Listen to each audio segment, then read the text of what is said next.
রাসূলুল্লাহ সাল্লাল্লাহু আলাইহি ওয়াসাল্লাম আমল শিখিয়ে দিয়েছেন। দাজ্জালের ফিতনা থেকে বাঁচার জন্য আমল নবীজি শিখিয়ে দিয়েছেন। জুমার দিন সূরা কাহাফের তিলাওয়াত। কোন সূরা? জোরে কোন? সূরা কাহাফ। আল্লাহর নবী সাল্লাল্লাহু আলাইহি ওয়াসাল্লাম জানায় দেন, কমপক্ষে যদি সূরা কাহাফের 10 আয়াত আমাদের মুখস্থ থাকে, ওই 10 আয়াতের উপরে যদি কমপক্ষে আমি আপনি আমল করি, আল্লাহ তাআলা আশা করা যায় দাজ্জালের ফিতনা থেকে আমাদের হেফাজত করবে। আর যার একটু সময় আছে পড়তে পারে সে পুরোটাই পড়বে। বুজুর্গানে দিন বলেন সূরা কাহাফের পাওয়ার কত? বলে এই সূরা তিলাওয়াত করলে দাজ্জালের মতো বৃহৎ ফিতনা থেকে হেফাজতে থাকা যায়। যেই আমল দাজ্জালের মতো বৃহৎ ফিতনাকে সরায়া দিতে পারে, ফিতনা থেকে উম্মতকে বাঁচাতে পারে, সেই আমল আশা করা যায় দাজ্জাল আগমনের আগে যত ফিতনা আছে সব ফিতনা থেকে উম্মতকে হেফাজত করবে। এজন্য বর্তমানের ফিতনা, আগামীর ফিতনা থেকে যদি আমরা বাঁচতে চাই, আমাদের জীবনের এক অবিচ্ছেদ্য অংশ বানাতে হবে সূরা কাহাফের কমপক্ষে প্রথম 10 আয়াতকে। কোন ইনশাআল্লাহ? ইনশাআল্লাহ এখানে কইয়া যাওয়ার সময় ফেরত দিয়া চলে যান। আমাদের বেঁচে থাকার জন্য খাবার যত না জরুরি, তার চাইতে শ্বাস প্রশ্বাস বেশি জরুরি। আমরা সবাই যদি চিন্তা করি, আল্লাহ যদি হায়াত রাখে আগামী দিন না খায়া থাকবো, হায়াত থাকলে মরব না। কিন্তু বলেন তো কেউ এই জায়গায় আছেন যে 5টা মিনিট শ্বাস নিবেন না অথবা ছাড়বেন না, বন্ধ করে রাখবো নাক মুখ চেপে ধইরা, যে 5 মিনিট আপনি বাইচা থাকবেন 5 মিনিট পরে?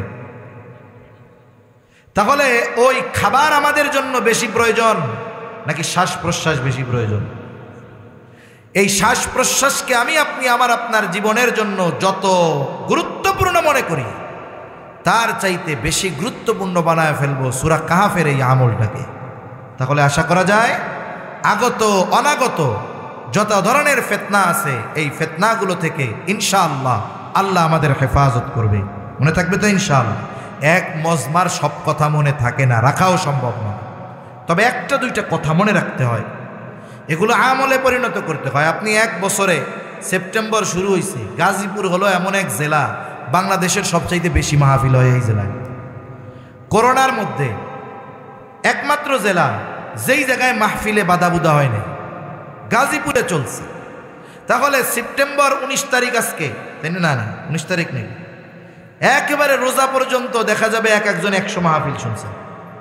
একটা মাহফিল থেকে যদি একটা কথা আমি আমার জীবনের জন্য না নিতে পারি, এই যে সময় ব্যয় করে বসে থাকলাম, তাহলে লাভটা হইল কোথায়?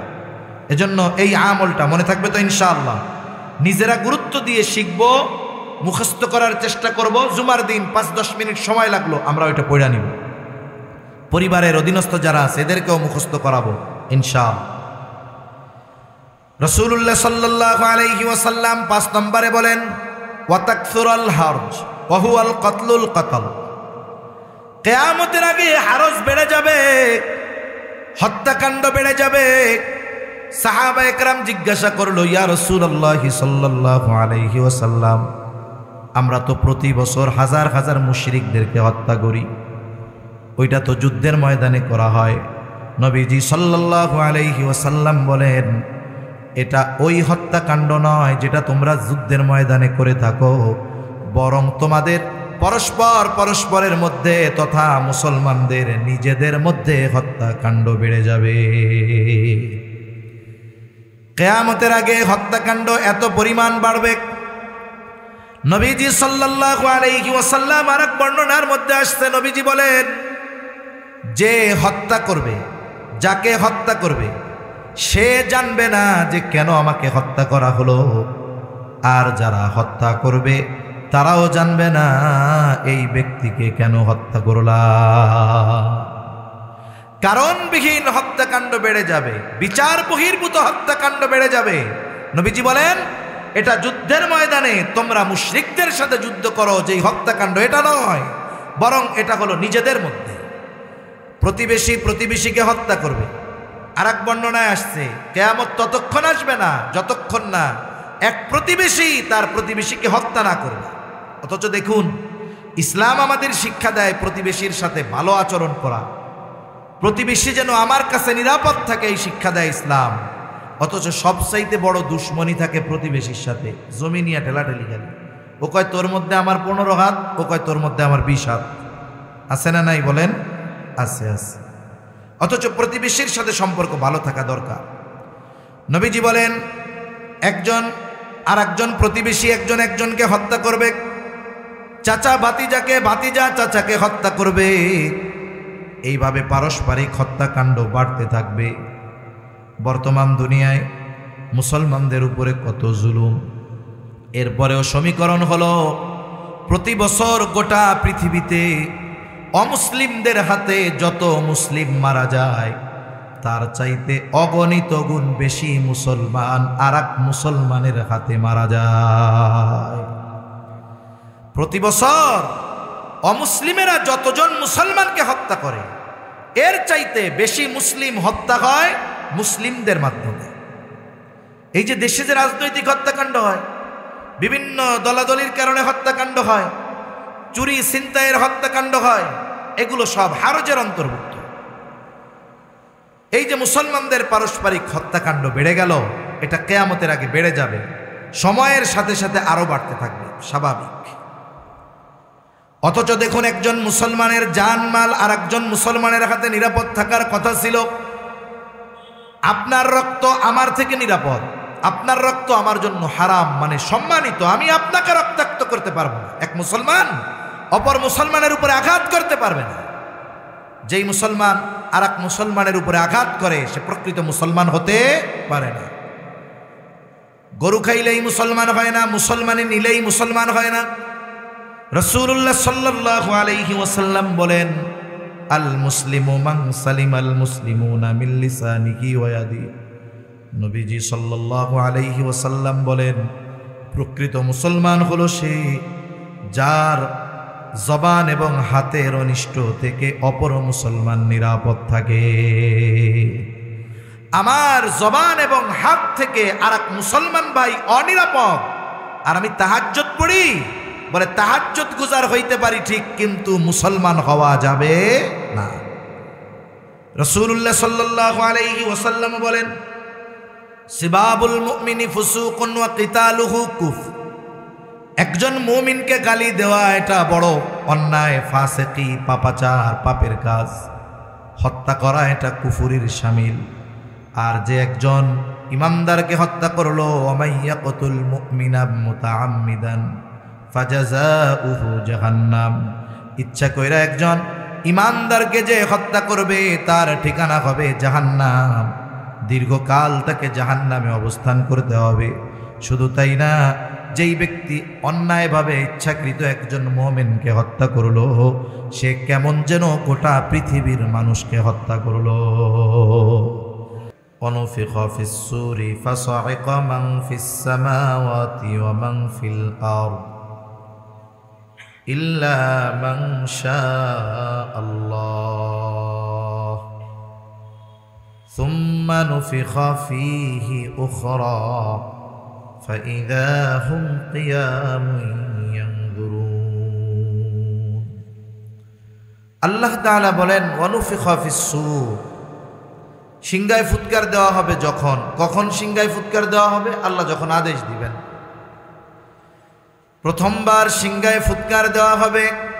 প্রথম সিংহায় ফুৎকারের পরে কি হবে? আল্লাহ তাআলা বলেন, ফাসাইকা মান ফিস সামাওয়াতি ওয়া মান ফিল আরদ, আসমান এবং জমিনের মাঝে যত প্রাণী আছে, যত প্রাণ আছে, ওই আওয়াজে প্রত্যেকটা প্রাণ, প্রত্যেকটা প্রাণী জ্ঞান হারাবে। আল্লাহ তাআলা যে আমাদেরকে শ্রবণ শক্তি দিয়েছেন, এই শ্রবণ শক্তির একটা লিমিট আছে, মাত্রা আছে। বলে যদি ওই মাত্রা অতিক্রম করে ফেলে, তাহলে কেউ ওইটা শুনতে পারে না। মানুষের জন্য ওই শব্দ শ্রবণ করা কঠিন হয়ে যায়। এই সিংহায় ফুৎকারের পর আল্লাহ তাআলা বলেন, আসমান জমিনের মাঝে যত প্রাণী আছে, যত প্রাণ আছে, সব অজ্ঞান হয়ে যাবে। ইল্লা মান শাআল্লাহ, আল্লাহ তাআলা যেগুলো চান সেগুলো ছাড়া। আর মুফাসসিরিনে কেরাম বলেন ওই ফুৎকারের আওয়াজে প্রথমে জ্ঞান হারাবে, এরপরে ওই অবস্থায় তারা মৃত্যুবরণ করবে। এই যে কিয়ামতের সূচনা শুরু হয়ে গেল, এটা বড় কিয়ামতের শুরু। আর মূল কিয়ামত যেটা আমরা বুঝি, ওই যে যেই দিন আবার আমাদেরকে পুনরুত্থিত করা হবে, এটাও একটা সিংহায় ফুৎকারের মাধ্যমে হবে। তা এই বিষয়গুলো যে আমাদের সাথে সংগঠিত হবে, কিয়ামত যে হবে, এই ব্যাপারে আমাদের সবার ঈমান বিশ্বাস আছে তো? ঈমানের যতগুলো ভিত্তি আছে এর মধ্যে একটি হলো আখিরাত তথা কিয়ামতের উপরে ঈমান আনা, পরকালের উপরে ঈমান আনা। এজন্য কোনো ব্যক্তি যদি কিয়ামতের ব্যাপারে সংশয় স্থাপন করে, কিয়ামতের ব্যাপারে, পরকালের ব্যাপারে, আখিরাতের ব্যাপারে সন্দিহান হয়, তাহলে তার ঈমান থাকবে না, সে বেঈমান হয়ে যাবে। এই কিয়ামত সংগঠিত হবে কোনো সন্দেহ নাই, তবে কখন হবে, কিয়ামত কখন সংগঠিত হবে এর সুনির্দিষ্ট সময় দুনিয়ার কেউ জানে না, একমাত্র যিনি জানেন তিনি কে? আরো জোরে বলেন না কে? কিয়ামত সংগঠিত হবে সুনিশ্চিত। আর মুমিনের জন্য করণীয় হলো ওই পরকালে যেন ভালো থাকতে পারে, এই জন্য দুনিয়ার হায়াত থাকতে থাকতেই পরকালের পাথেয় সংগ্রহ করাটাই হলো বুদ্ধিমান মুমিনের কাজ। যেহেতু ওই বিষয়টা সুনিশ্চিত সংগঠিত হবেই, তাহলে ওই সময়ের পাথেয়, ওই সময় বাঁচার জন্য যা দরকার এই দুনিয়ার হায়াতে, সেটা অর্জন করাটাই বুদ্ধিমানের কাজ, ঠিক কিনা? তাহলে এই সুনির্দিষ্ট কিয়ামত সংগঠিত হবে, এরও একটা সুনির্দিষ্ট সময় আছে, তবে দুনিয়ার কোনো মানুষের জানা নাই, আল্লাহ তাআলা জানে। কিয়ামত কখন হবে নবী রাসূলগণও জানে না, কিয়ামত কখন হবে একমাত্র আল্লাহ তাআলা জানে। আল্লাহ রাব্বুল আলামিন এই আয়াতের শুরুতেই সেই কথা বলেন, ইন্নাল্লাহা ইনদাহু ইলমুস সাআহ। কিয়ামত কখন সংগঠিত হবে এই ইলম, এই জ্ঞান যার কাছে আছে তিনি কে? নবী রাসূলগণও জানেন না, স্বয়ং মুহাম্মাদুর রাসূলুল্লাহ সাল্লাল্লাহু আলাইহি ওয়াসাল্লাম তিনিও জানেন না কিয়ামত কখন সংগঠিত হবে। আমাদের দেশে কিছু ভাই আছে, ওনারা নবীজিকে মুহাব্বত করেন, কিন্তু মুহাব্বত করার ক্ষেত্রে এই পর্যায়ে চলে যাওয়া ঠিক না যেখানে আল্লাহ তাআলার সাথে শিরিক হয়ে যায়। কিয়ামতের একমাত্র ইলম আল্লাহ তাআলার কাছে, এটা আল্লাহ বলছেন। কিন্তু আমাদের ওই ভাইয়েরা বলতে চায় যে নবীও আলিমুল গায়েব, আল্লাহ যেমন আলিমুল গায়েব, নবীও আলিমুল গায়েব। নবীজির কাছে গায়েবের ইলম আছে, এটা তারা বলতে চায়। তারা যেই ধারণায় এই কথা বলে যে নবীজির কাছে গায়েবের ইলম আছে, বিষয়টা এমন নয়, বরং নবীজি সাল্লাল্লাহু আলাইহি ওয়াসাল্লাম গায়েবের ওই বিষয়গুলো জানেন যেগুলো নবীজিকে জানিয়েছেন আল্লাহ। নবীকে যেগুলো, এখানে তো আর হাট্টিমা টিম পড়ায় না, তাই না? এখানে মূল সাবজেক্ট কোরআন হাদিস, এরপরে এর সাথে আমাদের চলাচলের জন্য যতটুকু জাগতিক জ্ঞান দরকার, আলহামদুলিল্লাহ মাদ্রাসাগুলোয় যথেষ্ট পরিমাণ এই জ্ঞানও শেখানো হয়। তাহলে এই মাদ্রাসাগুলোই মূলত ইলম অর্জনের ব্যবস্থা করা হয়। এই মাদ্রাসায় যারা পড়ে, যারা পড়ায়, আর এই মাদ্রাসাগুলো আমাদের থেকে কিয়ামতের দূরে সরায় রাখে। তার মানে যতদিন ইলমের চর্চা থাকবে, মুহাক্কিক আলেমরা থাকবে, মুত্তাকি পরহেজগার আলেমরা থাকবে, ততদিন পর্যন্ত কিয়ামত সংগঠিত হবে না। এজন্য আমরা যদি বাঁচতে চাই, কিয়ামত যেন আমাদের উপরে না আসে, এটা যদি চাই, এই মাদ্রাসাগুলোর প্রতি সুদৃষ্টি রাখা, যেন এখান থেকেও মুহাক্কিক আলেম, ওমর ফারুক সন্দীপের মতো আলেমরা বের হয়, ঠিক কিনা বলেন? এজন্য রাসূল সাল্লাল্লাহু আলাইহি ওয়াসাল্লাম বলেন, ওয়ালাকিন ইয়াকবিদুল ইলমা বিকবদিল উলামা। আলেমদেরকে উঠিয়ে নিয়ে যাওয়ার মাধ্যমে আল্লাহ তাআলা ইলম উঠায় নেবেন। এক সময় পরিণতি এমন হবে, কোরআন লেখায় থাকবে, হাদিস লেখায় থাকবে, কিন্তু বাস্তবে এর আমল থাকবে না। কারণ যেই ব্যক্তি আলেম না, সে কোরআন পড়তে পারবে কিন্তু প্রকৃত পক্ষে কোরআন হাদিসের উপরে সে আমল করতে পারবে না। তখন কি হবে? মানুষেরা জাহেল অজ্ঞ মানুষদের কাছে ফতোয়ার জন্য যাবে, আর ওই জাহেল না জানলেও জানি না এইটা বলবে না লজ্জায়। অনেক সময় সাধারণ মানুষ বুঝে না, লাইভ অনুষ্ঠান হয় না, টেলিভিশনে হয়, রেডিওতে হয়, এখন ওনারে লাইভে যেই প্রশ্ন করে সামনাসামনি সরাসরি উনি জবাব দিয়ে দেন। এখন মানুষে কয়, ওরে বাবা কত বড় হুজুর রে, যা জিজ্ঞাসা করি সব কিছুর জবাব দিয়ে দেয়। আর একজন বুজুর্গ মুহাক্কিক আলেম, ওনারে যদি কোনো বিষয় জিজ্ঞাসা করা হয়, ওনার জানা থাকার পরেও উনি ভাষা ভাষা জবাব না দিয়ে বলেন, আমাকে একটু এটা পড়ে দেখে বলতে হবে।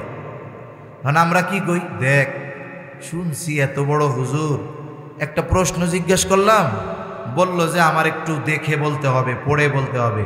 আর অমুক হুজুর টেলিভিশনে, বাবারে বাবা, গুলির মতো, গুলি মিস হবে কিন্তু কোনো প্রশ্নের জবাব মিস হবে না। এরকম আছে না কিছু আলেম? আমরা যারা ভাবি যে ওনারা অনেক বড় আলেম, এটা আমাদের চিন্তা ভাবনা ভুল, এটা আমাদের ভুল। সামনে এই অবস্থা আরো হবে। কারণ যে প্রশ্ন করে বাস্তবে সে হলো অন্ধের ন্যায়, তারে যা বলবে সে সেটা বিশ্বাস করে নিবে। ওই যে প্রশ্নকারীও জাহেল, যারে প্রশ্ন করবে সেও তো জাহেল, কারণ ইলমের গভীরতা তার মধ্যে নাই। এখন কি হবে? যে জিজ্ঞাসা করছে ওই জিজ্ঞাসিত ব্যক্তি ফতোয়া দিবে, ওইটাও পথভ্রষ্ট হবে, আর ওই মাসালা যারে বলবে ওইটাও পথভ্রষ্ট হবে। এজন্য ইলমের কদর করা দরকার, আলেমদের কদর করা দরকার। কারণ এই ধরনের আলেম দুনিয়ায় থাকবে তো ইলম, প্রকৃত ইলম থাকবে। প্রকৃত ইলম থাকবে তো আল্লাহ তাআলা কিয়ামতকে আমাদের থেকে দূরে সরায়া দিবে। এজন্যই নবীজি সাল্লাল্লাহু আলাইহি ওয়াসাল্লাম বলেন, লা তাকুমুস সাআতু হাত্তা ইউকবাদাল ইলম। ততক্ষণ পর্যন্ত কিয়ামত সংগঠিত হবে না যতক্ষণ না ইলম উঠায় নেওয়া হবে। আর ইলম আল্লাহ উঠায় নেবেন আলেমদেরকে উঠায় নেওয়ার মাধ্যমে। 2 নাম্বার, নবীজি বলেন ওয়া তাকসুরুজ জালাজিলু। কিয়ামত ততক্ষণ সংগঠিত হবে না যতক্ষণ না ঘন ঘন বেশি বেশি জালজালা হবে।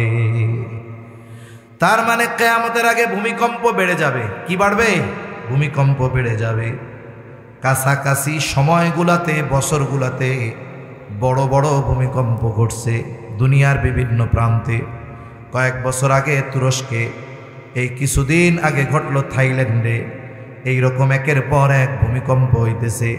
প্রতিনিয়ত কম বেশি ভূমিকম্প হয়, কিন্তু মাত্রা কম থাকার কারণে ক্ষয়ক্ষতি হয় না, টের পাই না। কিন্তু এই ধরনের বড় বড় ভূমিকম্প কাছাকাছি সময়ে কয়েকবার হয়ে গেল।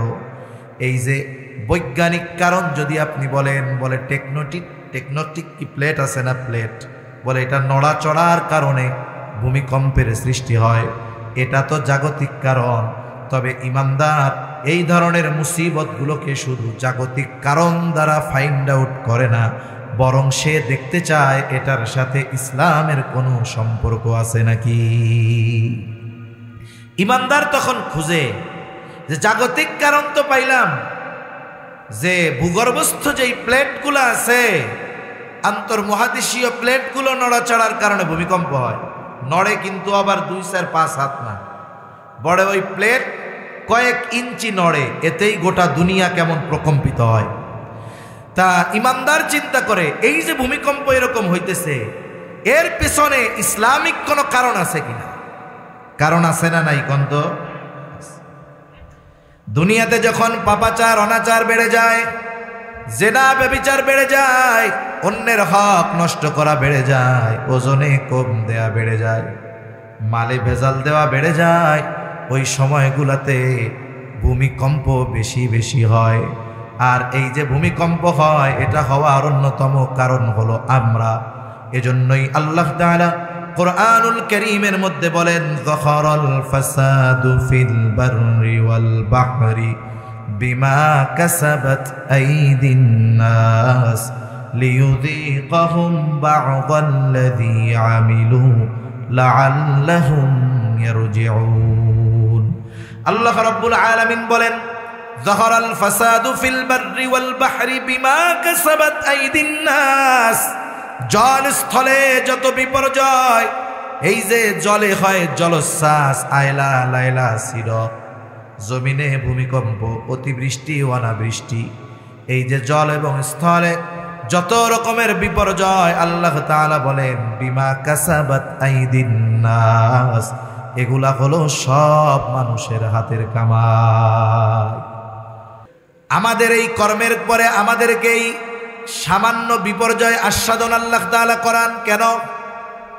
বলে ছাত্র যদি অন্যায় করে, ছাত্র যদি অপরাধ করে, শিক্ষক তারে শাস্তি দেয়, ছাত্র ব্যথা পাইল, কষ্ট পাইল, বলেন তো শিক্ষক যে ছাত্রকে শাস্তি দিল, ব্যথা পেল, এটা কি শিক্ষক তাকে মেরে ফেলার জন্য দিয়েছে না তার ভালোর জন্য দিছে? মায়ের খেয়া জানি ও চিন্তা করে এই কাজ আর করবো না, এই জন্য দিছে। আল্লাহ তাআলাও আমাদের অন্যায়ের কারণে যদিও আমাদেরকে আযাব আস্বাদন করান, শাস্তি আস্বাদন করান, তবে সমূলে ধ্বংস করে দেন না। তবে কেন এটা দেন বলেন? লিউযীকাহুম বা'দাল্লাযী আমিলু লাআল্লাহুম ইয়ারজিউন, যাতে করে এই যে বিপর্যয় অবলোকন করে, এই বিপর্যয়গুলো দেখে আমরা যেন পাপাচার অনাচারের পথ থেকে আল্লাহর দিকে ফিরে যাই। ঠিক কিনা বলেন? তাহলে কিয়ামতের আগে জালজালা, ভূমিকম্প বেড়ে যাবে। ভূমিকম্প শুধু জমিনের নিচে প্লেটের নড়াচড়ার কারণে হয় না, বরং এই ভূমিকম্প আমাদের পাপের কারণে হয়, অনাচার পাপাচারের কারণে হয়। আমরা যদি পাপ বাদ দিয়ে দেই, আশা করা যায় আল্লাহ রব্বুল আলামিন এই ধরনের দুর্যোগ বিপর্যয় থেকে আমাদের হেফাজত করবে। যাই হোক, নবীজি বলেন ততক্ষণ কিয়ামত সংগঠিত হবে না যতক্ষণ না ভূমিকম্প বেশি বেশি হবে। ওয়াতাকসুরাজ জালাজিল, এরপরে নবীজি বলেন ৩ নাম্বার ওয়ায়াতাকারাবাজ জামান, বলেন ততক্ষণ কিয়ামত সংগঠিত হবে না যতক্ষণ না জামান তথা সময় সংকুচিত না হয়ে যাবে। কিয়ামতের আগে সময় সংকুচিত হয়ে যাবে। হাদিসের মধ্যে আসছে, নবীজি সাল্লাল্লাহু আলাইহি ওয়াসাল্লাম বলেন, এক যুগকে কেমন যেন 1 বছরের ন্যায় মনে হবে, বছরকে কেমন যেন মাসের ন্যায় মনে হবে, মাসকে কেমন যেন সপ্তাহের ন্যায় মনে হবে, সপ্তাহকে কেমন যেন দিনের মতো মনে হবে, একদিনকে কেমন যেন 1 ঘন্টার মতো মনে হবে, 1 ঘন্টাকে কেমন যেন 1 মিনিটের মতো মনে হবে, 1 মিনিটকে কেমন যেন 1টা সেকেন্ডের মতো মনে হবে। কিয়ামতের আগে বারবার জুমাবার আসবে, শুধু শুক্রবার আসতে থাকবে। এর দ্বারা কি বোঝা যায়? সময় দ্রুত আমাদের থেকে চলে যাচ্ছে, সময় অতি দ্রুত আমাদের থেকে বিদায় নিচ্ছে। এর কারণটা কি? অথচ অতীতের মানুষের কথা আমরা শুনি যে পায়ে হেঁটে হাজার হাজার মাইল সফর করছে। ইমাম গাজ্জালী রহমাতুল্লাহি আলাইহি, ওনার জীবনী পড়লে মনে হয় উনি সারা জীবন শুধু হাঁটছেন। যখন সফরের কথা পড়া হয়, আবার যখন ওনার লেখার কথা পড়া হয়, মনে হয় উনি সারা জীবন শুধু লেখছে। কিন্তু অনেক লম্বা হায়াত পাইছেন তা না, 50-এর কোঠায়, 50 থেকে 60-এর মধ্যে উনি ইন্তেকাল করছে। এই অল্প সময়ের মধ্যে আল্লাহ তাআলা ওনার মাধ্যমে কত খেদমত নিছে। অতি দূরে যাওয়ার দরকার নাই। আমরা আমাদের উপমহাদেশের অন্যতম মুহাক্কিক আলেম হাকিমুল উম্মাত শাহ আশরাফ আলী থানভী রহমাতুল্লাহি আলাইহি, উনি ওনার জীবদ্দশায় যত কিতাব লিখছে, উনি জীবদ্দশায় যত কিতাব লিখছেন, ওই সময় তো লেখা এত আধুনিক ছিল না। এখন তো মানুষের লেখা কলম দিয়াও লেখা লাগে, মোবাইলের মধ্যে শুধু মুখ দিয়া বললে হয়, মুহূর্তের ভিতরে লেখা ওইখানে উঠা যায়। ঠিক কিনা বলেন? ওই সময় বাঁশের কঞ্চি দিয়া কলম বানানো লাগতো, কালি বানানো লাগতো, কত ঝামেলা। ওই জামানায় উনি এত পরিমাণ কিতাব লিখছে যে এই জামানায় আমরা এগুলো পড়াও শেষ করতে পারতেছি না। ঠিক কিনা কন? এই যে ওনারা সময়ের বরকত পাইছে, কিন্তু আমাদের সময় দ্রুত আমাদের থেকে চলে যাচ্ছে। জাস্টিস মুফতি তকি উসমানী দামাত বরকাতুহুমুল আলিয়া হযরত সময়ের মূল্য নিয়ে আলোচনা করতে গিয়ে একটা কথা বলছেন যে মানুষের থেকে সময় দ্রুত চলে যায়, অথচ মানুষ যদি চায় ওই সময়কে সে নিয়ন্ত্রণ করে ফেলতে পারে। ঘড়ির কাঁটা তো ঘুরতে থাকবে, কিন্তু সময় আবার আমি নিয়ন্ত্রণে আনবো কেমনে? মানুষের সময়ের বরকত উঠে যায় গুনার কাজের মাধ্যমে। মানুষ যখন গুনায় লিপ্ত হয় তার সময় অনেক দ্রুত চলে যায়। দেখবেন যেই মানুষগুলো টেলিভিশন দেখে, যেই মানুষগুলো চায়ের দোকানে বসে থাকে, না করে কোনো নেকের কাজ, না করে কোনো দুনিয়াবি ভালো কাজ, বলে এই ধরনের মানুষের সময়গুলো দ্রুত চলে যায়। খেলা দেখতে বসে 7-8 ঘন্টা মুহূর্তের মধ্যে চলে যায়, কিন্তু ওই মানুষটা এক জায়গায় বসে, বৃদ্ধ মানুষও এক জায়গায় বসে 5-6 ঘন্টা ধরে খেলা দেখে, অসুবিধা নাই, মাজাও ব্যথায় না, গিরাও ব্যথায় না। ওই লোকটাই যখন মসজিদে গিয়ে 15 মিনিট বসে থাকা লাগে, একটু পরে মাজা, কোমর, হাঁটু আর গিরার ব্যথা শুরু হয়ে যায়, ঠিক না?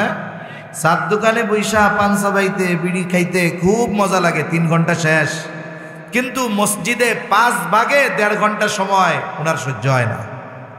আছে না নাই এরকম? কোন তার মানে কি বুঝলাম? গুনার কাজে যদি আমরা লিপ্ত হই, আমাদের থেকে সময় দ্রুত চলে যাবে, সময়ের বরকত চলে যাবে। আর যদি নেকের কাজ করি, সময়ে বরকত হবে। এজন্য মসজিদের মধ্যে গিয়া কোরআন শরীফ 3 পৃষ্ঠা পড়ার পরে মনে হয় আরে আল্লাহ, মনে হয় 15 ঘন্টা কোরআন শরীফ পড়তেছি। কিন্তু মোবাইলে ফেসবুক চালাইলে, টেলিভিশনে সিনেমা নাটক দেখলে 5 ঘন্টা পার হয়ে যায়, মনে হয় হায় রে, চোখের পলকে সময়টা চলে গেল।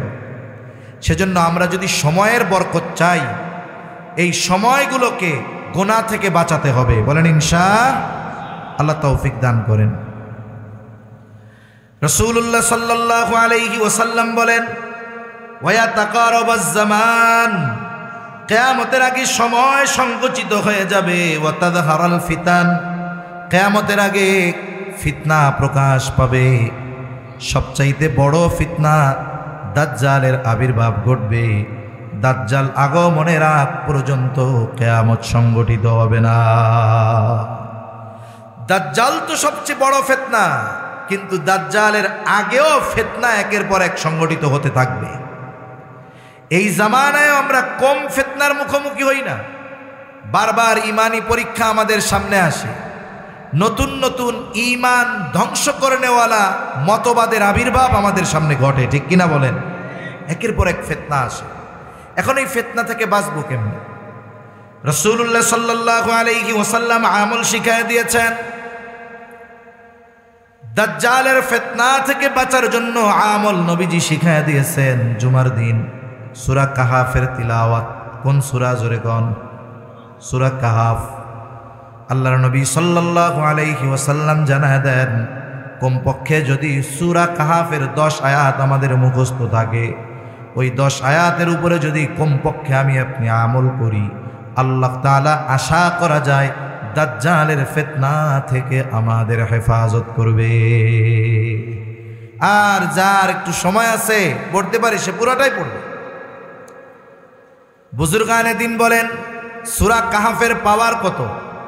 বলে এই সূরা তিলাওয়াত করলে দাজ্জালের মতো বৃহৎ ফিতনা থেকে হেফাজতে থাকা যায়। যেই আমল দাজ্জালের মতো বৃহৎ ফিতনাকে সরায়া দিতে পারে, ফিতনা থেকে উম্মতকে বাঁচাতে পারে, সেই আমল আশা করা যায় দাজ্জাল আগমনের আগে যত ফিতনা আছে সব ফিতনা থেকে উম্মতকে হেফাজত করবে।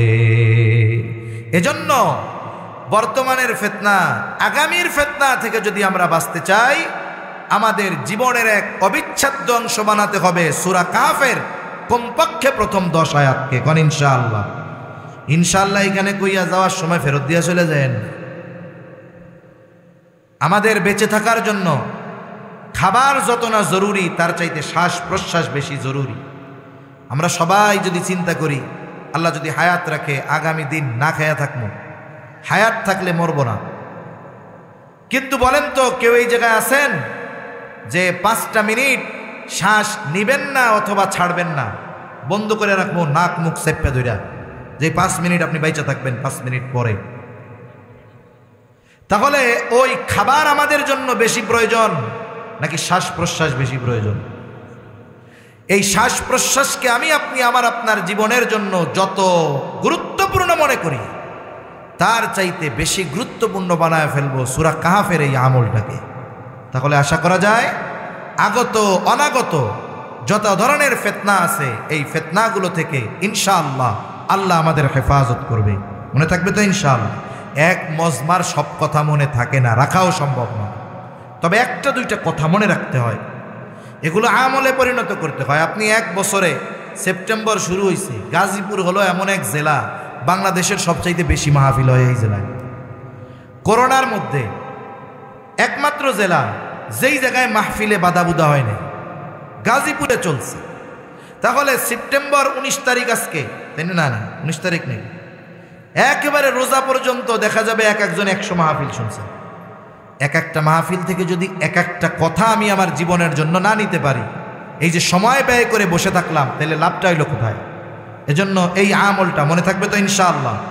নিজেরা গুরুত্ব দিয়ে শিখব, মুখস্থ করার চেষ্টা করব। জুমার দিন 5-10 মিনিট সময় লাগলো, আমরা ওইটা পড়া নিব। পরিবারের অধীনস্থ যারা আছে এদেরকেও মুখস্থ করাবো ইনশাআল্লাহ। রাসূলুল্লাহ সাল্লাল্লাহু আলাইহি ওয়াসাল্লাম 5 নম্বরে বলেন, ওয়াতাকসুরাল হারজ ওয়া হুয়াল কাতলুল কাতল। কিয়ামতের আগে হারজ বেড়ে যাবে, হত্যাকাণ্ড বেড়ে যাবে। সাহাবায়ে কেরাম জিজ্ঞাসা করলো, ইয়া রাসূলুল্লাহ সাল্লাল্লাহু আলাইহি ওয়াসাল্লাম, আমরা তো প্রতি বছর হাজার হাজার মুশরিকদেরকে হত্যা করি, ওইটা তো যুদ্ধের ময়দানে করা হয়। নবীজি সাল্লাল্লাহু আলাইহি ওয়াসাল্লাম বলেন, এটা ওই হত্যাকাণ্ড নয় যেটা তোমরা যুদ্ধের ময়দানে করে থাকো, বরং তোমাদের পরস্পরের মধ্যে তথা মুসলমানদের নিজেদের মধ্যে হত্যাকাণ্ড বেড়ে যাবে। কিয়ামতের আগে হত্যাকাণ্ড এত পরিমাণ বাড়বে। নবীজি সাল্লাল্লাহু আলাইহি ওয়াসাল্লাম আরেক বর্ণনার মধ্যে আসছে, নবীজি বলেন, যে হত্যা করবে, যাকে হত্যা করবে, সে জানবে না যে কেন আমাকে হত্যা করা হলো, আর যারা হত্যা করবে তারাও জানবে না এই ব্যক্তিকে কেন হত্যা করলাম। কারণবিহীন হত্যাকাণ্ড বেড়ে যাবে, বিচার বহির্ভূত হত্যাকাণ্ড বেড়ে যাবে। নবীজি বলেন, এটা যুদ্ধের ময়দানে তোমরা মুশরিকদের সাথে যুদ্ধ করো যেই হত্যাকাণ্ড, এটা নয়, বরং এটা হলো নিজেদের মধ্যে। প্রতিবেশী প্রতিবেশীকে হত্যা করবে। আর এক বর্ণনায় আসছে, কিয়ামত ততক্ষণ আসবে না যতক্ষণ না এক প্রতিবেশী তার প্রতিবেশীকে হত্যা না করবে। অথচ দেখুন, ইসলাম আমাদের শিক্ষা দেয় প্রতিবেশীর সাথে ভালো আচরণ করা, প্রতিবেশী যেন আমার কাছে নিরাপদ থাকে, এই শিক্ষা দেয় ইসলাম। অথচ সবচাইতে বড় দুশ্মনী থাকে প্রতিবেশীর সাথে, জমি নিয়ে ঠেলাঠেলি গেল, ও কয় তোর মধ্যে আমার 15 হাত, ও কয় তোর মধ্যে আমার 20 হাত। আছে না নাই বলেন? আছে, আছে। অথচ প্রতিবেশীর সাথে সম্পর্ক ভালো থাকা দরকার। নবীজি বলেন, একজন আর একজন প্রতিবেশী একজন একজনকে হত্যা করবে, চাচা ভাতিজাকে, ভাতিজা চাচাকে হত্যা করবে, এইভাবে পারস্পরিক হত্যাকাণ্ড বাড়তে থাকবে। বর্তমান দুনিয়ায় মুসলমানদের উপরে কত জুলুম।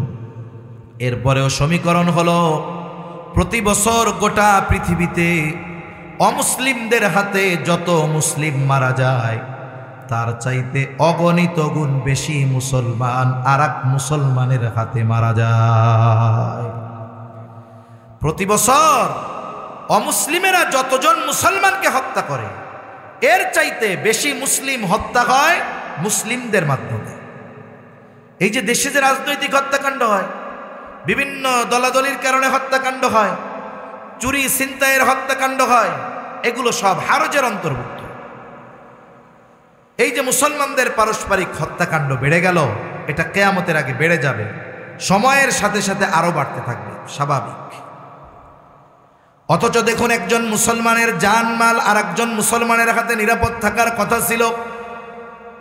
আপনার রক্ত আমার থেকে নিরাপদ, আপনার রক্ত আমার জন্য হারাম, মানে সম্মানিত, আমি আপনাকে রক্তাক্ত করতে পারবো না। এক মুসলমান অপর মুসলমানের উপরে আঘাত করতে পারবে না। যেই মুসলমান আর এক মুসলমানের উপরে আঘাত করে সে প্রকৃত মুসলমান হতে পারে না। গরু খাইলেই মুসলমান হয় না, মুসলমানে নিলেই মুসলমান হয় না। রাসূলুল্লাহ সাল্লাল্লাহু আলাইহি ওয়াসাল্লাম বলেন, আল মুসলিমু মান সালিমাল মুসলিমুনা মিন লিসানিহি ওয়া ইয়াদিহি। নবীজি সাল্লাল্লাহু আলাইহি ওয়াসাল্লাম বলেন, প্রকৃত মুসলমান হলো সে যার জবান এবং হাতের অনিষ্ট থেকে অপর মুসলমান নিরাপদ থাকে। আমার জবান এবং হাত থেকে আর এক মুসলমান ভাই অনিরাপদ, আর আমি তাহাজ্জুদ পড়ি, বলে তাহাজ্জুদ গুজার হইতে পারি ঠিক, কিন্তু মুসলমান হওয়া যাবে না। রাসূলুল্লাহ সাল্লাল্লাহু আলাইহি ওয়াসাল্লাম বলেন, সিবাবুল মুমিনি ফুসুকুন ওয়া কিতালুহু কুফর। একজন মুমিনকে গালি দেওয়া এটা বড় অন্যায়, ফাসিকি, পাপাচার, পাপের কাজ। হত্যা করা এটা কুফুরির শামিল। আর যে একজন ইমানদারকে হত্যা করলো, ওয়ামাইয়া কতুল মুমিনা মুতাআম্মিদান ফাজাযাউহু জাহান্নাম, ইচ্ছা কইরা একজন ইমানদারকে যে হত্যা করবে তার ঠিকানা হবে জাহান্নাম, দীর্ঘকাল তাকে জাহান্নামে অবস্থান করতে হবে। শুধু তাই না, যেই ব্যক্তি অন্যায়ভাবে ইচ্ছাকৃত একজন মুমিনকে হত্যা করলো, সে কেমন যেন গোটা পৃথিবীর মানুষকে হত্যা করলো। এজন্য আমার আপনার দ্বারা যেন কোনো মুসলমান নির্যাতিত না হয়। তাহলে কি হবে আমার নামাজ, কি হবে আমার ইবাদত? আল্লাহ রাসূল সাল্লাল্লাহু আলাইহি ওয়াসাল্লামের কাছে দুইজন মহিলার ব্যাপারে কথা নিয়ে গেছে সাহাবায়ে কেরাম। নবীজির কাছে বলতে, ইয়া রাসূলুল্লাহ সাল্লাল্লাহু আলাইহি ওয়াসাল্লাম, একজন মহিলা সে কোনো ধরনের ইবাদত ছাড়ে না, একেবারে কোনো নফলও সে ছাড়ে না, কিন্তু তার প্রতিবেশী যারা আছে এদের সাথে খারাপ ব্যবহার করে। আর একজনের ব্যাপারে বলা হলো, নবীজি সাল্লাল্লাহু আলাইহি ওয়াসাল্লাম, যেইটুকু না করলেই নয়, ফরজ ওয়াজিব যেটা না করলেই নয়, করতে বাধ্য, এই মহিলা ওইটুকু ইবাদত করে আর প্রতিবেশীর সাথে ভালো আচরণ করে। এই দুজনের মধ্যে কে উত্তম? নবীজি বললেন, যে ওই যে অল্প আমল করে ঠিক, কিন্তু প্রতিবেশীর সাথে ভালো আচরণ করে, ও আল্লাহর কাছে বেশি প্রিয়। সুবহানাল্লাহ। এই জন্য আমরা অনেক মানুষ আছি, ইবাদত করি, নামাজ কালাম ঠিকঠাক মতো পড়ি, অনেক পড়ি, কিন্তু দেখা যায় অপর মুসলমানের সাথে খারাপ আচরণ করি, আর এক মুসলমানরে কথার দ্বারা কষ্ট দেই, বকাঝকা দেই, অন্যায় অবিচার জুলুম তার হক নষ্ট করি। বলে এই নামাজ দিয়া জান্নাত পর্যন্ত পৌঁছানো যাবে না। তাহলে নবীজি বলেন, ওয়াতাকসুরুল হারজ, কিয়ামতের আগে হারজ বেড়ে যাবে, পারস্পরিক হত্যাকাণ্ড বেড়ে যাবে, নিজেদের মধ্যে হত্যাকাণ্ড বাড়বে, মুসলমান মুসলমানকে হত্যা করবে, ভাই ভাইকে হত্যা করবে, চাচা ভাতিজাকে হত্যা করবে। কিয়ামতের আগে এটা বেড়ে যাবে। 6 নম্বর, নবীজি সাল্লাল্লাহু আলাইহি ওয়াসাল্লাম বলেন, কিয়ামতের দিন মানুষের প্রাচুর্যতা, অর্থ এত বেড়ে যাবে যে তাদের সম্পদ উপচায়া পড়তে থাকবে। সাদকা করার জন্য মানুষ খুঁজে পাবে না। আজকে আপনাদের কাছে মাদ্রাসার জন্য চাওয়া হয়, দ্বীনি কাজের জন্য চাওয়া হয়, কিন্তু এক জামানা আসবে যদি আমরা বাইচা থাকতে চলেই আসে, তাহলে ওই সময় মানুষ সাদকা করার লোক খুঁজে পাবে না। মুফাসসিরিনে কেরাম বলেন, এটা হবে তখন দাজ্জাল ঈসা আলাইহিস সালামের হাতে যখন নিহত হবে, এরপরে মুসলমানদের প্রাচুর্যতা এত বাড়বে যে সাদকা নেওয়ার মতো লোক পাওয়া যাবে না। এই ধারাবাহিকতা এখন চলতেছে। আজ থেকে 30, 40, 50 বছর আগেও মানুষের খাবারের অভাব ছিল। এখন মানুষ কিন্তু খাবারের অভাবে খুব কম মরে। যে শুধুমাত্র আরবে প্রতি বছর যেই পরিমাণ খাবার অপচয় হয়, এটা যদি পৃথিবীর অভুক্ত মানুষের কাছে পৌঁছায় দেওয়া হয়, তাহলে পৃথিবীর একটা মানুষ আর অভুক্ত থাকবে না, সব পেট পুরে খাইতে পারবে। তা কিয়ামতের আগে এই প্রাচুর্যতা বেড়ে যাবে, মানুষের সম্পদ উপচিয়ে পড়বে। এইগুলো সংগঠিত না হওয়া পর্যন্ত কিয়ামত সংগঠিত হবে না। এবার আসেন আমি আমার পঠিত আয়াতের দিকে চলে যাই। আল্লাহ রাব্বুল আলামিন বলেন, ইন্নাল্লাহা ইনদাহু ইলমুস সাআহ, শুধুমাত্র আল্লাহ তাআলার কাছেই আছে কিয়ামতের ইলম, যে কিয়ামত কখন সংগঠিত হবে। এর সুনির্দিষ্ট সময় আমাদের কারো জানা নাই। তবে রাসূলুল্লাহ সাল্লাল্লাহু আলাইহি ওয়াসাল্লাম কিছু আলামত বলে দিয়েছেন। ওই আলামত সমূহের মধ্য থেকে কয়েকটা আলামত আমরা জানলাম। হাদিসের আলোকে 6, 7, 8টার মতো আলামত আমরা আলোচনা করেছি। হাদিসে জিবরিল থেকে 2টা। একটা হলো দাসী তার মনিবকে প্রসব করবে। 2 নাম্বার, নগ্নপদ বিশিষ্ট মানুষগুলো উঁচু উঁচু অট্টালিকার মালিক হয়ে যাবে। আর এই হাদিসের মধ্যে জেনেছি কিয়ামতের আগে কিয়ামত ততক্ষণ সংগঠিত হবে না যতক্ষণ না আল্লাহ ইলম উঠায় নিয়ে যাবে। ইলম কেমনে আল্লাহ উঠাবে? বলে আলেমদেরকে উঠিয়ে নিয়ে যাওয়ার মাধ্যমে। কিয়ামত ততক্ষণ সংগঠিত হবে না যতক্ষণ না জালজালা বেড়ে যাবে। কিয়ামতের আগে তার মানে বেশি বেশি ভূমিকম্প হবে, সময় সংকুচিত হয়ে যাবে, একের পর এক ফিতনা আগমন করতে থাকবে। মানুষ মুসলমানেরা একে অপরের মধ্যে হত্যাকাণ্ড বেড়ে যাবে, সম্পদের প্রাচুর্যতা বেড়ে যাবে। এইগুলো যখন সংগঠিত হবে বুঝতে হবে কিয়ামত আর বেশি দূরে নাই, সেটা নিকটবর্তী হয়ে গেছে। তবে সুনির্দিষ্ট সময় যিনি জানেন তিনি কে? আল্লাহ। এরপরে আল্লাহ তাআলা এই যে মাফাতিহুল গায়েব, এই গায়েবের চাবিকাঠি, এই জায়গায় 5টা বিষয়ের কথা আল্লাহ উল্লেখ করছে। 5 বিষয়ের মধ্যে গায়েবের সব বিষয়গুলো আছে। 1 নাম্বার, কিয়ামতের ইলম একমাত্র আল্লাহ তাআলার কাছে। এরপর 2 নাম্বার, ওয়ায়ুনাজ্জিলুল গায়স, আর তিনি বৃষ্টি বর্ষণ করেন। তার মানে আকাশে মেঘ হলেই বৃষ্টি হয় না, সব মেঘে বৃষ্টি নামে না। এরকম একটা কথা আছে না, সব মেঘে বৃষ্টি হয় না।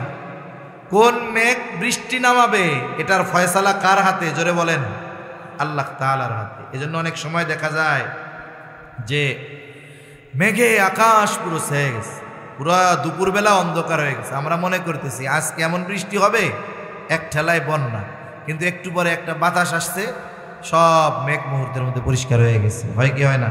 হয় তাআলার। এজন্য অনেক সময় দেখা যায় ওই এলাকায় বৃষ্টি, এই জায়গায় বৃষ্টি নাই, এই জায়গায় রোদ, ওইখানে বৃষ্টি। এজন্য আল্লাহ তাআলা কোন মেঘে বৃষ্টি নামাবেন, কোন মেঘ বৃষ্টি হয়ে জমিনে আসবে, এটা আল্লাহ ভালো জানে। এরপরে আল্লাহ তাআলা বলেন, ওয়ায়ালামু মা ফিল আরহাম, মায়ের গর্ভে ছেলে না মেয়ে এটা দুনিয়ার কেউ জানে না, যিনি জানেন তিনি কে। এখন কইতে পারেন হুজুর আমরা তো জানি, আমরা আল্ট্রাসোনোগ্রাম করে জানি। জানেন কখন? যখন ওইটা পুরুষ অথবা নারীতে রূপান্তর হয় তখন। কিন্তু এই গঠন পাওয়ার আগে যে 4টা মাস সন্তান মায়ের পেটে থাকে, তুচ্ছ পানি হিসাবে থাকে কিছুদিন, জমাট রক্ত হিসাবে থাকে কিছুদিন, এরপরে একটা মাংসের পিণ্ড হিসাবে থাকে 40 দিন। এই সময় দুনিয়ার কোন বিজ্ঞানী আছে বলবে যে এই রক্তপিণ্ড অথবা ওই মাংসপিণ্ডটা ছেলে অথবা মেয়ে? এটা বলার ক্ষমতা দুনিয়ার কারো নাই। আমরা প্রযুক্তির মাধ্যমে জানতে পারি তখন যখন মায়ের গর্ভে আল্লাহ সন্তানকে আকৃতি দিয়ে দেয়।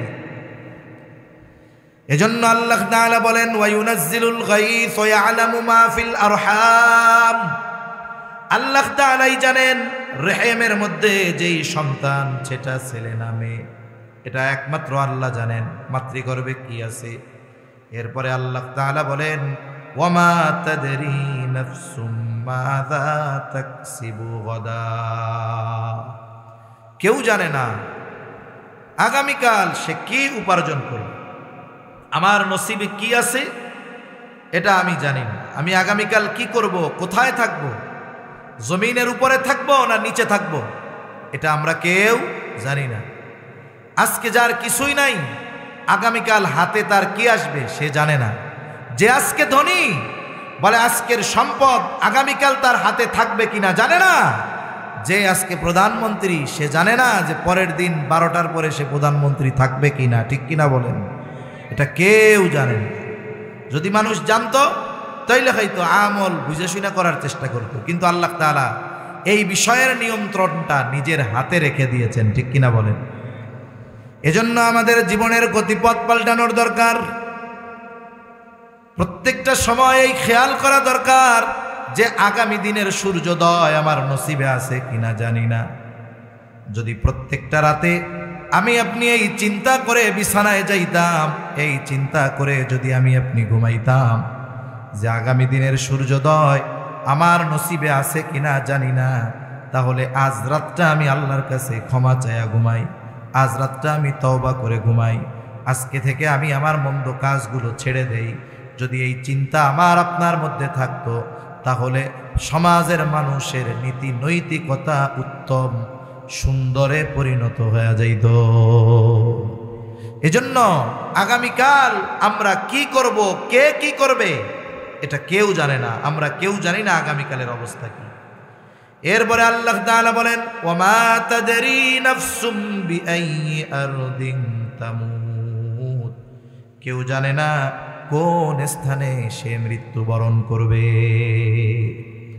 আমাদের প্রত্যেকের মৃত্যুর সময় যেমন সুনিশ্চিত, আমাদের প্রত্যেকের মৃত্যুর জায়গাও তেমন সুনিশ্চিত।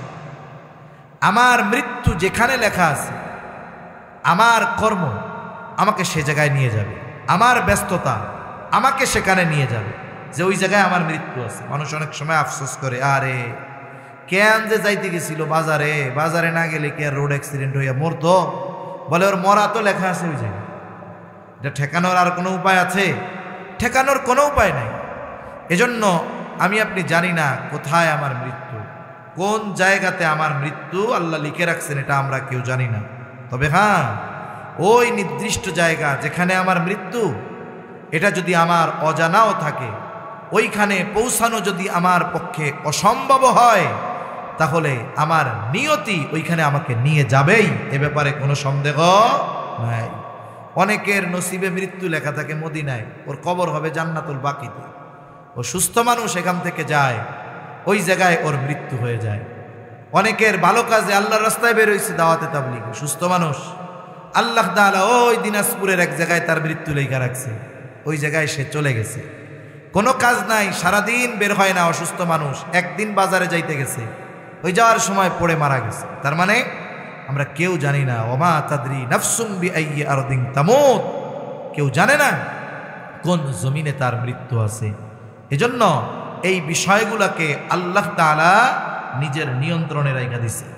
এই বিষয়গুলোকে আল্লাহ তাআলা সবার নিয়ন্ত্রণে দেন নাই, রাসূল আকরাম সাল্লাল্লাহু আলাইহি ওয়াসাল্লামের নিয়ন্ত্রণেও দেন নাই। এগুলোকে আল্লাহ তাআলা নিজের কাছে রেখে দিয়েছেন। এজন্য আমাদের সদা সর্বদা প্রস্তুত থাকা, যে কোন সময় কোন জায়গায় আমার মৃত্যু চলে আসে বলা যায় না। কত মানুষ প্রবাসে যায় পরিবারের মুখে হাসি ফোটানোর জন্য, একটা সময় ওই জায়গায় তার মৃত্যু হয়ে যায়। কত মানুষের মৃত্যু এমন হয় যে ওই জায়গা থেকে তাকে আর পরিবার আনতে চায় না, চিন্তা করে 2-4 লাখ খরচ করে আনার দরকার কি, ওই জায়গায় মাটি দিয়া দিক, এই টাকাটা আমাদের পরিবারের কাজে লাগবে। এজন্য কার কোন সময় কোন জায়গায় মৃত্যু হবে কেউ জানে না। এই যে গায়েবের 5টি বিষয়, এর মধ্যে পৃথিবীর গায়েব সম্পৃক্ত যত বিষয় আছে সব বিষয়গুলো অন্তর্ভুক্ত। এজন্য আল্লাহ তাআলাও বলেন, ইন্নাল্লাহা আলিমুন খাবীর, নিশ্চয়ই আল্লাহ তাআলা সর্বজ্ঞ, সম্যক অবহিত, তিনি সব কিছু জানেন, সব কিছুর ইলম তার কাছে আছে। কি কোথায় সংগঠিত হবে, কিয়ামত কোথায় সংগঠিত হবে, এই যে মাতা পিতার ওই মিশ্রিত পানি, এটা কি ছেলে না মেয়েতে রূপান্তরিত হবে, এটা আল্লাহ জানেন। কোন মেঘ জমিনের বাসিন্দাদেরকে পানি বর্ষণ করবে, এটা আল্লাহ তাআলা জানেন। আগামী দিন আমার অবস্থা কি হবে, এটা আমি জানি না, আল্লাহ জানেন। কোথায় আমার মৃত্যু হবে, এটা আমরা কেউ জানি না, যিনি জানেন তিনি কে?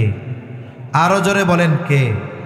এই যে এক অজানার পথে আমরা ছুটে চলছি, এই যে এক অনন্ত পথযাত্রা আমাদের শুরু হয়েছে, মরার পরে হবে আরো বেশি।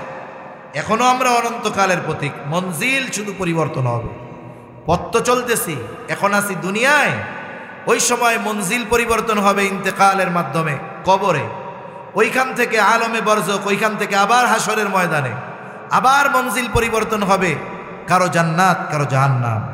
এজন্য বুদ্ধিমান মুমিন যারা, এই বিষয়গুলোকে সামনে রেখে তাদের উচিত ওই অনন্তকালের পথযাত্রার জন্য যেই পাথেয়গুলো দরকার এগুলো সংগ্রহ করা। করব তো ইনশাআল্লাহ।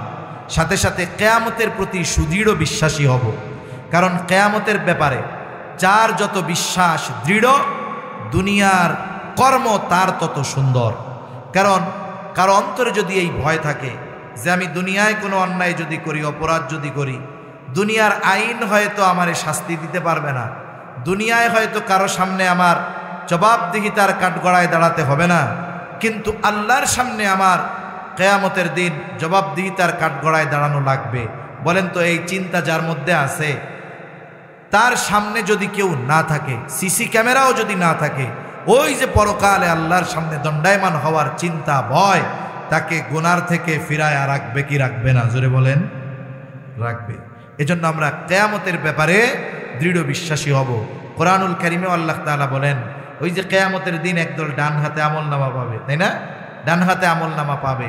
এদেরকে জিজ্ঞাসা করবে যে ডান হাতে আমলনামা পাইলো, এখন ডান হাতে আমলনামা পাবার কারণটা ওরা বলে দিবে। তারা বলবে যে আমরা ডান হাতে পাবা আমলনামা পেয়েছি। ডান হাতে আমলনামা পাবার অন্যতম কারণ হলো যে আমরা এই ব্যাপারে দৃঢ় ধারণা পোষণ করতাম যে আমাকে আমার দুনিয়ার কর্মের হিসাব আল্লাহর সামনে দেওয়া লাগবে।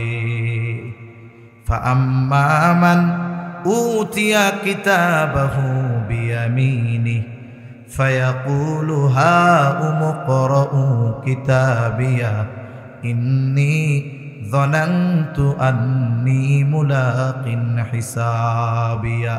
সে বলবে আমি এই ধারণা পোষণ করতাম তথা এই বিষয়ের উপরে আমি দৃঢ় বিশ্বাসী ছিলাম যে আমাকে আমার কর্মের হিসাব যার সামনে দেওয়া লাগবে তিনি কে। এজন্য কিয়ামতের প্রতি যার বিশ্বাস যত দৃঢ়, দুনিয়ার কাজ তার তত সুন্দর হয়। এজন্য আমরা আমাদের ঈমানের যেই ভিত্তিগুলো আছে এগুলোর মধ্যে অন্যতম পরকালের উপরে ঈমান আনা। এটার উপরে আমরা আরো দৃঢ়ভাবে বিশ্বাস স্থাপন করব তো ইনশাআল্লাহ। আল্লাহ আমাদের তৌফিক দান করেন। জোরে বলেন আমিন, আরো জোরে বলেন আমিন। আলহামদুলিল্লাহ, হুজুর চলে আসতেছে। হুজুর আসলেই আমার মোটামুটি কথা শেষ। হুজুর আসলে আমি মাইক ছেড়ে দিব। সর্বশেষ কথা, আখিরাতের সামান আমাদের সংগ্রহ করতে হবে। এই যে প্রতিষ্ঠানটা আমি কালেকশন করতেছি না, মানে হুজুর আসতেছে তো এই জন্য মূলত আমারে তো বলছিল 10টা পর্যন্ত, আমি আবার 10টা বাজে গেছে, 15 মিনিট হয়ে গেছে, আমি তো কথা গুছায় নিয়ে আসছি, আমার মূল কথা শেষ। তা আখিরাতের পাথেও আমাদের সংগ্রহ করতে হবে। এগুলো আমলের মাধ্যমে, দান সাদকার মাধ্যমে, দ্বীনি কাজে ব্যয়ের মাধ্যমে আমরা আখিরাতের পাথেও সংগ্রহ করব ইনশাআল্লাহ। শুধুমাত্র নামাজ, রোজা, হজ, যাকাত এগুলোই আখিরাতের পাথেও নয়। এই যে আপনারা দ্বীনি কাজে সহযোগিতা করেছেন, কেউ দ্বীনি প্রতিষ্ঠানে অর্থ দিয়ে সহযোগিতা করে, কেউ জায়গা দিয়ে করে, কেউ বা নিজের সন্তানদেরকে মাদ্রাসায় দিয়ে দ্বীনের সহযোগী হয়। যার যেভাবে সম্ভব আমরা এই দ্বীনি কাজের সহযোগী হব। কারণ এই মাদ্রাসা থাকবে তো ইলম থাকবে, ইলম থাকবে, আলেম থাকবে, আলেম যতদিন থাকবে আল্লাহ তাআলা এই দুনিয়ার নিজাম ততদিন পর্যন্ত ঠিক রাখবে। এজন্য এই দ্বীনি প্রতিষ্ঠানগুলোর ব্যাপারে আমাদের সহমর্মী হওয়া দরকার। এই দ্বীনি প্রতিষ্ঠানগুলোর ব্যাপারে আমাদের সহযোগী হওয়া দরকার। ইনশাআল্লাহ আমরা আমাদের প্রত্যেকের সাধ্য অনুযায়ী, সামর্থ্য অনুযায়ী এই দ্বীনি কাজের সাথে সম্পৃক্ত থাকবো তো ইনশাআল্লাহ।